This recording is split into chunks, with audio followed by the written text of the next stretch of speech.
Hey everybody, this is not my normal video. I had to push something out. I got really excited about one of the subscribers to the channel, Chuck, which has actually shared some of his images in the past, but I want to read you an email I got, and I'm going to show you the image, and I think it's great. Okay, so first of all, let me find the email right here. It says, "Hi, Stephen.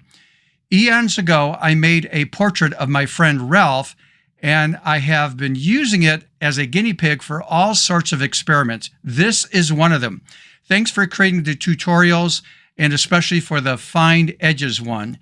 It warmed up my creative juices. Regards, Chuck." And Chuck, again, this is a great image. I want to talk about some of the things I got excited about with this image. But for the ones that hadn't seen the video about using Find Edges creatively, I'll put the link here in the lower left-hand corner. Hopefully I get this right, but it's also going to be in the show notes. So let's take a look at the image right here. And there's three things that stand out when I saw this image.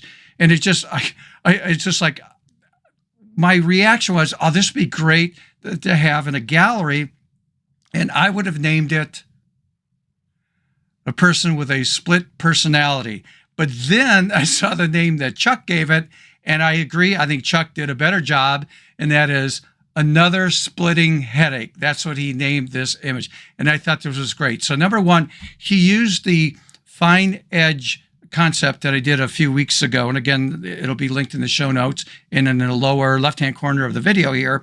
Number two is that when you see this image, you might be going through a series of images, and all of a sudden when you see this makes you stop and look and analyze and try to think, what is going on here?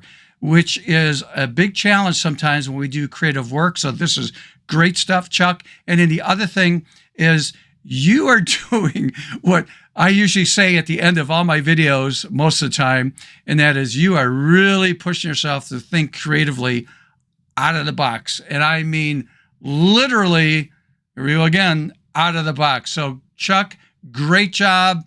Thanks for sharing this with the group. And by the way, everybody should know that coming up this March, when I do my Saturday Philosophy of a Photo Artist, I have quite a few subscribers that sent a couple images in. So I've got maybe about 8 or 10 images to share with you. So that will come later this month in March. Okay, until next time, everybody, let's push ourselves out of the box creatively like Chuck. And I mean literally out of the box. Till next time, see ya.